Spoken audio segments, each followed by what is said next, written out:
Hello guys. आज हम class 6 की हिस्ट्री का चैप्टर 6 पढ़ेंगे। Kingdoms, Kings and early Republic. कि उस टाइम पे किंगडम्स कैसे बने और राजा कैसे बने उस टाइम पे। ठीक है। Chapter 6, kingdom, kings and early republic. How some man become rulers. की कुछ जो आदमी थे, जो भी पुरुष वगैरह थे, वो रूलर्स कैसे बने। ठीक है। अर्ली वैदिक एज का जो टाइम पीरियड है वो 1500 से 1000 BC का था। ठीक है। तो उसमें जो नंबर ऑफ वैश्यास थे उन्हें कलेक्टिवली उन्हें जना बोला जाता था। ठीक है। जो कि रूल करते थे और उन्हें राजन भी बोला जाता था उस टाइम पे। ठीक है। फिर जब लेटर वैदिक एज आया 1000 से 600 BC टाइम पीरियड के टाइम, तो kingship become heredity and it got attach with divinity. मतलब इस लेटर वैदिक पीरियड में ये था कि हेरिडिटी के साथ ही राजा बन जाता था, मतलब राजा का बेटा राजा ही बनेगा। ये लेटर वैदिक एज में ये शुरू हुआ। ठीक है। अर्ली वैदिक एज में ऐसा नहीं था। ठीक है। तो राजा को चुना कैसे जाता था। एक अश्वमेधा था। ठीक है। हॉर्स था। ठीक है। उस हॉर्स को छोड़ा जाता था। ठीक है। जो भी उस हॉर्स को स्टॉप कर देता था, मतलब रोक देता था फील्ड में, उसको राजा चुन लिया जाता था। ठीक है। और वो राजा क्या करता था, सेक्रीफाइसेस वगैरह किया करता था। ठीक है। मैनी बुक्स वर कंपोज इन नॉर्थ इंडिया। उस टाइम के पीरियड पे, अर्ली वैदिक टाइम पे, ठीक है, मतलब लेटर वैदिक के टाइम पे। ठीक है। उस टाइम पे बहुत सारी बुक्स भी पब्लिश हुई। ठीक है। लिखी गई। ठीक है। जैसे ऋग्वेद हो गई, सामवेद हो गई, यजुर्वेद, अथर्ववेद, ये सब लिखी गई। ठीक है। These book are often called later Vedic. In books को लेटर वैदिक भी कहा गया। ठीक है। Because they were composed after the Rigveda. Rigveda के बाद इन तीनों, ये जो तीन थी, सामवेद, यजुर्वेद, अथर्ववेद, लिखी गई। ठीक है। these include the Samaveda, Yajurveda and Atharvaveda. ठीक है। these were composed by जो ये भी सामवेद, यजुर्वेद, अथर्ववेद जो थी ना, ये किसके द्वारा लिखी गई, पेस्ट पुजारी वगैरह इनके द्वारा लिखी गई। ठीक है। कि रिचुअल्स को कैसे परफॉर्म करना है, ठीक है, कैसे अनुष्ठान वगैरह को करना है। ठीक है। ये सब स्टेप वगैरह जो बताए गए, ये इन तीनों में बताए गए। ठीक है। और इसमें ये भी बताया गया कि कैसे एक सोसाइटी को चलाना है, कैसे। ठीक है। कोई नियम बताया गया कि कैसे भी एक सोसाइटी को चलाया जा सकता है। ठीक है। अब और उसी वहीं से चार वर्ण निकल के आए। ठीक है। एक ब्राह्मण, क्षत्रिय, वैश्य और शूद्र। तो ब्राह्मण में कौन कौन आए। द फर्स्ट वर्ण वाज डेट ऑफ द ब्राह्मण। ब्राह्मिन्स बोला गया। ठीक है। जो कि टीच करते थे, वेदास को पढ़ाया करते थे। ठीक है। सैक्रिफाइस वगैरह कराया करते थे, उन्हें ब्राह्मण बोला गया। क्षत्रिय किनको बोला गया, जो रूलर्स वगैरह थे। ठीक है। जो लड़ाई में भाग लिया करते थे, जो कि एक पीपल्स को बचाते थे। ठीक है। प्रोटेक्ट करते थे। और वैश्य किनको बोला गया, तीसरे स्थान पर वैसे आ गया, जो कि कृषक हो गए, पशुपालक, व्यापारी वगैरह, वो वैश्य में आ गए। और लास्ट जो था वो शूद्र थे। ठीक है। वो हैड टू सब द अदर थ्री ग्रुप, जो कि इन तीनों ग्रुप में नहीं आते थे। ठीक है। और कोई रिचुअल्स वगैरह परफॉर्म नहीं करते थे। ठीक है। उन्हें शूद्र बोला गया। ठीक है।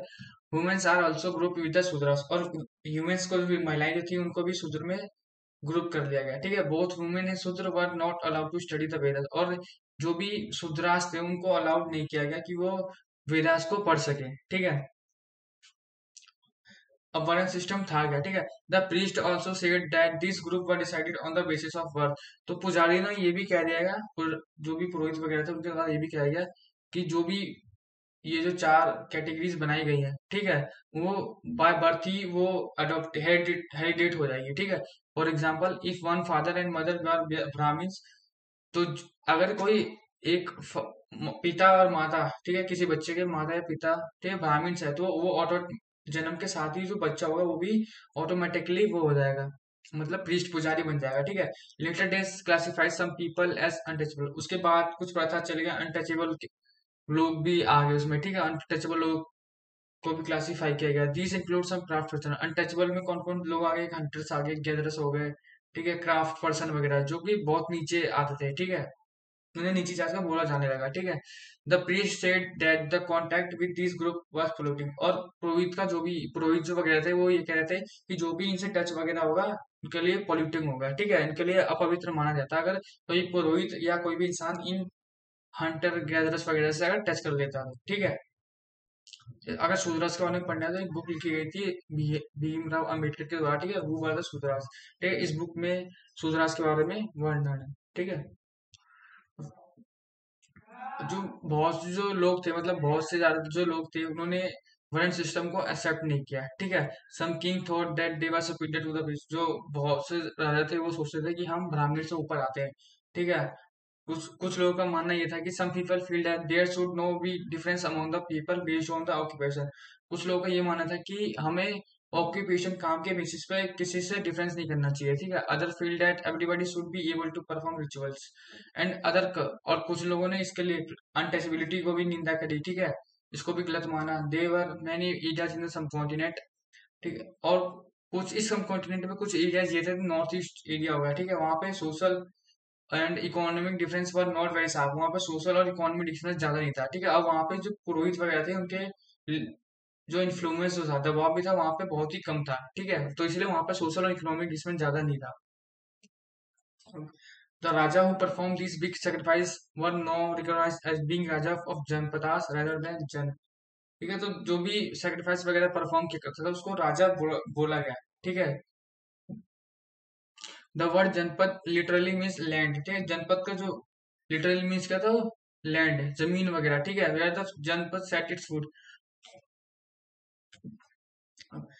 अब जनपद, अब जब आर्कियोलॉजिस्ट द्वारा जब खुदाई की गई, एक्सकवेट किया गया, ठीक है, तो वहां पे 16 जनपद निकल के आए, ठीक है।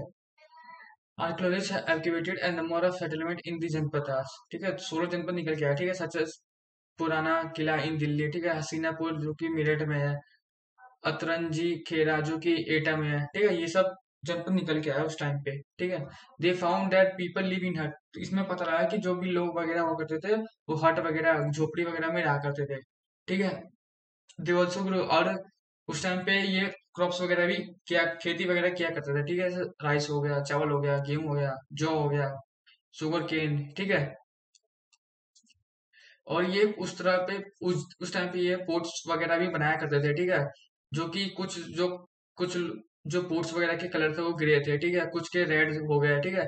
और one special type of poetry found at this site known as painted grey ware, और एक स्पेशल टाइप की पोएट्री फाउंड की गई, ठीक है, पेंटेड ग्रे वेयर से बोला गया, ठीक है। As is obvious from the name this grey port had painted design.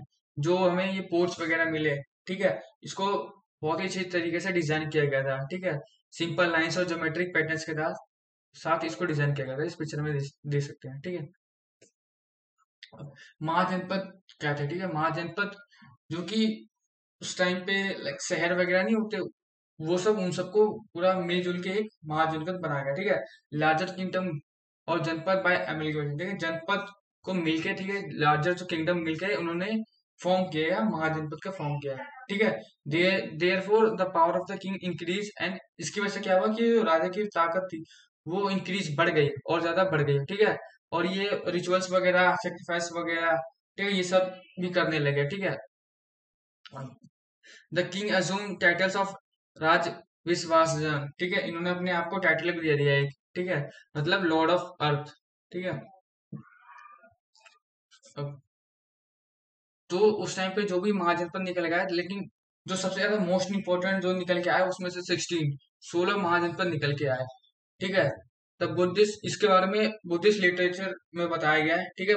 16 महाजनपद निकल के आए, मतलब एक हो गया काशी, हो गया कोसला, अंग, मगध, वाजी, माला, चेदी, वत्सा, कुरु, पांचला, मत्स्य, सुरसेना, असाका, अवंती, गांधार एंड कंबोज, ठीक है। मैप में इन सबको दर्शाया गया है, ठीक है।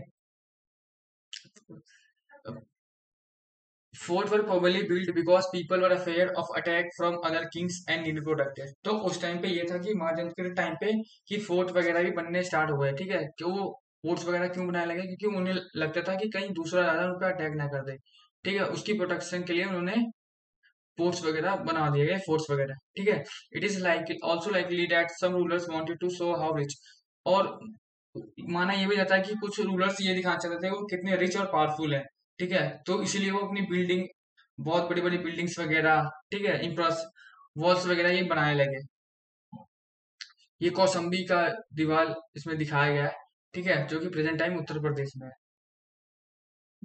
Although through fortification, the land and the people living inside the fortified area could be controlled more easily by the king, और इससे इजीली भी हो जाता था कि जो भी एक लैंड के अंदर, मतलब जो भी एक लैंड लॉक अंदर रहते थे, ठीक है, जो भी लोग वगैरह रहते थे उन पे इजीली कंट्रोल कर लेता था कोई भी राजा वगैरह थे, ठीक है। देन न्यू राजा नाउ बिगन मेंटेन आर्मीज। जो भी नया राजा बनता था वो आर्मीज वगैरह को देखता था, ठीक है। सोल्जर्स को सैलरी वगैरह देता था, ठीक है। Some payment were probably made using punch mark point. तो पेमेंट एज अ पेमेंट उनको क्या, सैनिकों को क्या दिया जाता था, सील वगैरह दिया जाता था, ठीक है। सील सिक्के वगैरह हो गए। As a ruler of mahajanapada were building huge fort. तो अगर महाजनपद को बनना था, ठीक है, तो उसमें ह्यूज फोर्ट वगैरह मतलब किले वगैरह बनाए जाने लगा, ठीक है। Maintaining big आर्मीज they needed more resource.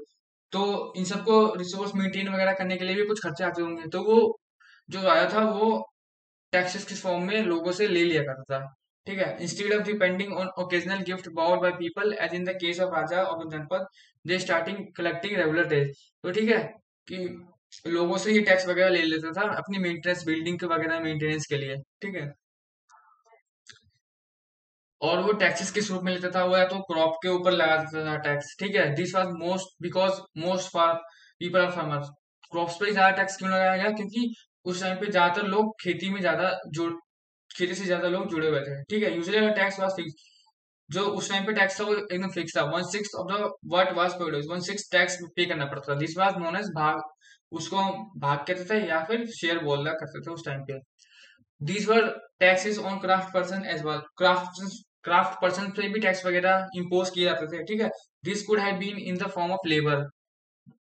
For example, smith may have to work for a day every month of the king, ठीक है। तो जो भी स्मिथ वगैरह हुआ करते थे, ठीक है, कोई कारपेंटर वगैरह हुआ करते थे, वो उनको बुला लेला करता था अपने लिए, ठीक है। मंथ में एक बार सर्विस दे के आते थे एज ए टैक्स के रूप में वो। Herders were also expected to pay taxes in the form of animal and produce। तो जो पशुपालक को रखते थे, ठीक है, पशुपालक जो वगैरह थे, ठीक है, वो उन्हें जानवरों के रूप में कर देना पड़ता था या फिर एनिमल्स के रूप में, ठीक है। जो भी एनिमल्स से निकल रहा है, दूध अगर निकल रहा है तो दूध देना पड़ेगा, ठीक है। मीट अगर मिल रहा है तो मीट वगैरह, ठीक है, वो सब देना पड़ता था। There were also taxes on goods that were bought and sold through trade. और जो भी ट्रेड वगैरह के लिए जो भी गुड्स वगैरह थे उनके ऊपर भी टैक्स लगाया जाता था, ठीक है। Hunter and gatherers also had to provide forest produce to the rajas. और जो भी हंटर्स और गैदरर्स वगैरह थे, जो भी उन्हें फॉरेस्ट से प्रोड्यूस प्रोड्यूस होता था, वो उसको राजा को भी देना पड़ता था एज ए टैक्स के रूप में, ठीक है। अब एग्रीकल्चर में क्या क्या परिवर्तन आया उस टाइम पे, ठीक है। There were two major changes in agriculture. तो दो ही चेंजेस आए उस टाइम पे, ठीक है। वहाँ one was the growing use of iron. Iron का इस्तेमाल होने लगा, ठीक है। This mean that heavy clay soil could be turn over better than with wooden plugs here so that more green could be produce. तो जब iron का इस्तेमाल होने लगा तो खेती भी ज्यादा प्रोड्यूस मतलब खेती भी अच्छे से होने लगी, ठीक है। और जो शेड्स वगैरह थे, जो भी क्रॉप्स वगैरह थे, वो भी जल्दी जल्दी उगने लगे आयरन की वजह से, ठीक है। टाइम गैप कम हो गया आयरन की वजह से, ठीक है। तो जो भी जो भी गेहूं वगैरह जो भी फसल वगैरह उगती थी वो जल्दी उग जाती थी, ठीक है। सेकंड जो दूसरा क्या था चेंज आया, बिगेन ट्रांसप्लांटिंग पैडी, ठीक है। जो मतलब धान के पेड़ भी उस टाइम पे उगाने शुरू हो गए, ठीक है। This mean that instead of scattering seed on the ground from which plant would sprout, sampling were grown and then planted in the field। This led to increased production as many more plant survive, ठीक है। अब यहाँ खेतों में बीज छिड़क कर धान उपजाने की बजाय पौधों को तैयार कर उनका रोपण शुरू किया गया, ठीक है। अब पहले की तुलना में बहुत ज्यादा पौधे जो थे वो जीवित रह जाते थे, इसलिए पैदावार भी ज्यादा होने लगी, ठीक है। अब जो 16 राजा निकल के आए थे उसमें से सबसे जिसने सबसे बड़ा अंपायर अपना खड़ा किया वो कौन था, मगध, ठीक है। Magadha become the most important mahajanapada in about 200 years ago, ठीक है। मगध जो था सबसे बड़ा जनपद निकल के आया, ठीक है। इसकी और ये बहुत ही अच्छी जगह पे सिचुएटेड था, मतलब स्थित था मगध, ठीक है। गंगा जो वाला एरिया वहां पे, ठीक है। दिस वाज इम्पोर्टेंट फॉर और ये इम्पोर्टेंट भी था किसके लिए, ट्रांसपोर्ट के लिए, वाटर सप्लाईज वगैरह इजिली हो जाते थे, ठीक है। लैंड भी थी, यहाँ की जो भी जमीन थी वो भी बहुत ज्यादा उपजाऊ थी, ठीक है। पार्ट ऑफ द मगधवार फॉरेस्टेड, कुछ जो पार्ट था वो भी फॉरेस्टेड था, ठीक है। एलिफेंट वगैरह भी यहाँ पे रहते थे, ठीक है।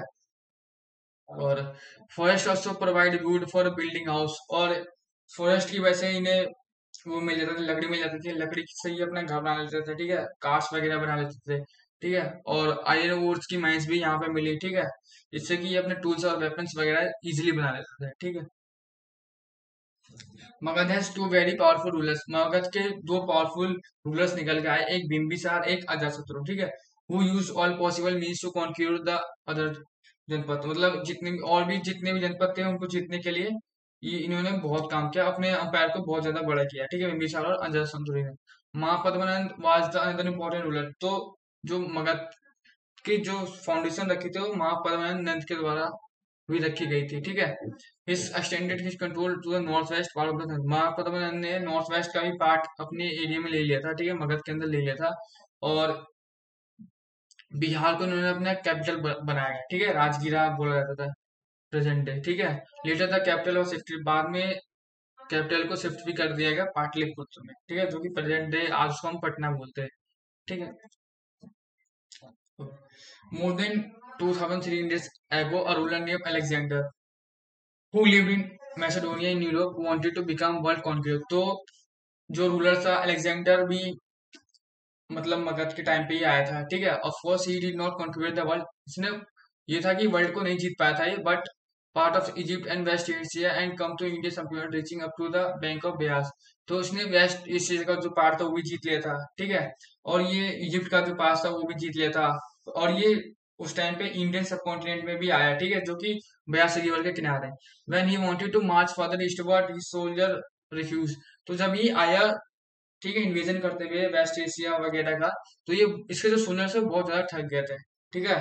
तो उन्होंने मना कर दिया इसके साथ जाने के लिए, ठीक है। They were scared as they heard that the ruler of India has vast armies, और जो उसकी आर्मीज वगैरह थे वो डर गए थे कि उनको ये माना था कि जो इंडिया की आर्मीज है वो बहुत ज्यादा ताकतवर है, ठीक है, उनके पास बहुत सारे सोल्जर्स है, डिफेंस वगैरह थे, ठीक है, इसलिए वो ज्यादा डर गए थे उनकी आर्मीज वगैरह। Dhanananda also the last ruler of Nand dynasty, Dhanananda था वो लास्ट रूलर था नंद डायनेस्टी का, ठीक है, जिसने रूल किया था मगध पे and most part of the northern India at the time when Alexander was trying to fight with the rulers in the north west part of the India. उस time पे जो पूरा जो इंडिया का ज्यादातर पार्ट था वो मगध डायनेस्टी के अंदर ही था, ठीक है, जिस टाइम पे अलेक्जेंडर वहां पे फाइट करने के लिए आए, ठीक है।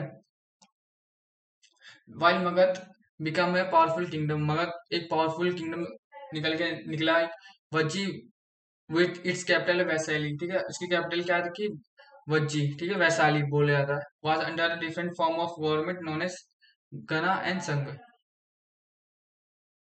Thank you. ये चैप्टर 6 का, मैं चैप्टर 7 की वीडियो लेके आऊंगा, ठीक है। Thank you.